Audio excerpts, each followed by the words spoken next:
ಕುಮಾರಣ್ಣವ್ರ ಕನಸಿನ ಕೂಸು ಅಂತ ಅವ್ರು ಯಾಕೆ ಹೇಳ್ತಾರ ಗೊತ್ತಿಲ್ಲ. 2006ರಲ್ಲಿ ಅವ್ರು ಕುಮಾರಣ್ಣವರು ಮುಖ್ಯಮಂತ್ರಿ ಇದ್ದಾಗ ದಾಖಲೆ ತೆಗೆದು ನೋಡಲಿ. ಅವರು ಉತ್ತರ ಕೊಡೋಂಥ ಸಂದರ್ಭದಲ್ಲಿ ಕುಮಾರಣ್ಣವರು ಬಿಡದಿ ವಿಚಾರನ ಕೈ ಬಿಡ್ರಿ ಅಂತೇಳಿ ಅವ್ರು ಉತ್ತರ ಕೊಟ್ಟಾರ. ಅಧಿಕಾರ ಅವ್ರ ಕೈಯಾಗದ, ಅದನ್ನು ತೆಗೆದು ನೋಡೋದು ಬಿಟ್ಟು ಜನರಿಗೆ ತಪ್ಪು ಮಾಹಿತಿ ಕೊಡೋದನ್ನು ಮೊದಲು ನಿಲ್ಲಿಸಲಿ.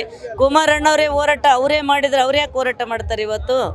ಇಷ್ಟೆಲ್ಲ ಯಾಕೆ ಅವ್ರು ಬೆಂಬಲ ಕೊಡ್ತಾರ? ಇದನ್ನೆಲ್ಲ ಸುಮ್ಮನೆ ಜನರಿಗೆ ದಾರಿ ತಪ್ಪಿಸೋದು, ದಿಕ್ಕು ತಪ್ಪಿಸೋಂಥ ಕೆಲಸ ಮಾಡ್ತಾರೆ.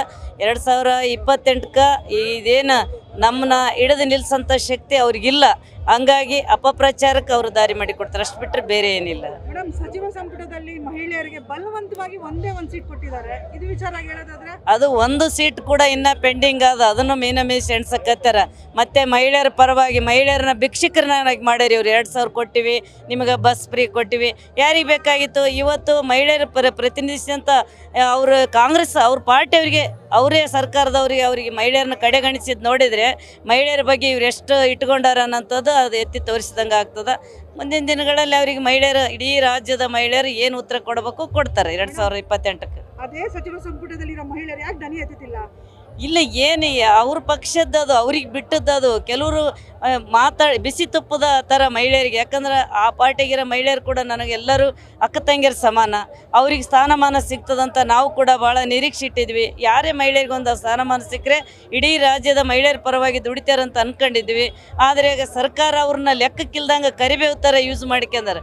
ಒಗ್ಗರಣೆ ಕೊಡೋಕೆ ಕರಿಬೇವು ಬೇಕು, ಊಟ ಮಾಡೋಕೆ ತೆಗೆದು ಹಾಕ್ಬೇಕಂತೇಳಿ ಅವರು ಆ ಸರ್ಕಾರದ ಒಂದು ಉದ್ದೇಶ ಈಗ ಎಲ್ಲರಿಗೆ ಅರ್ಥ ಆಗ್ಯದ.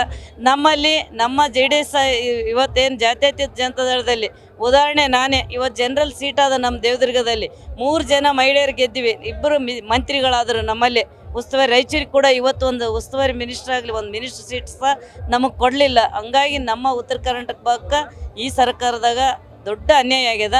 ಈ ಅನ್ಯಾಯನ ಸರಿಪಡಿಸ್ಕೊಂಡು ಅವ್ರ ಮುಂದೆ ಅಭಿವೃದ್ಧಿ ಮಾಡ್ಬೇಕನ್ನೋಂಥದ್ದು ನಾವು ಅವ್ರಿಗೊಂದು ಒತ್ತಾಯ ಮಾಡ್ತೀವಿ. ಅಭಿವೃದ್ಧಿ ಮಾಡೋದಕ್ಕೆ ತುಂಬಾ ರಾಜ್ಯಗಳಿದಾವೆ. ಹೌದು, ಇದನ್ನೇ ಬೇಕು, ಬಿಡದಿನೇ ಬೇಕು ಅಂತ ಕೂತ್ಕೊಂಡಿರೋದೇನಕ್ಕೆ? ಅದೇ ಮೇಡಮ್, ಯಾಕಂದರೆ ಅವ್ರಿಗಿದು ಅವ್ರ ಕನಸದು. ಬಿಡದಿನ ಯಾವ ರೀತಿ ಅವರು ಅನ್ಕೊಂಡಂಗೆ ಮಾಡಿ ಅದೇನು ಹಣ ಮಾಡಬೇಕಂತೇಳಿ ಅವರು ಹೊರಟಾರ.